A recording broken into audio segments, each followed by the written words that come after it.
Nancy Mangngaihlun nang Khuplianthang Valte ini a inun ta khom sungteng dei tho le I ton tung ding le pathian dan banga om khom ton tung ding in tuin kalei tung nei le lam to pasalin ka hon ne ya to banga om khom ton tung li in kamwan wai ding chi thu ka hon cham hi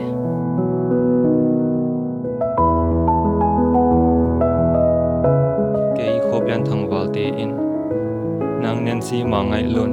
ini a inun ta khom sungteng dei tho le I ton tung ding le pathian dan banga om khom ton tung ding in du in kalei tung nei le lam to zi in ka hon ne ya to banga om khom ton tung ding in kamon hoi ding chi thu ka hon chiam hi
Khuplianthang Valte le Nancy Mangngaihlun te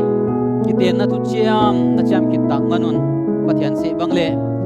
gam sung dan zuin si nai non khen ma ting nu pa na hi tau chi pa to tapa to ha siang tho to minin kapwa nga hem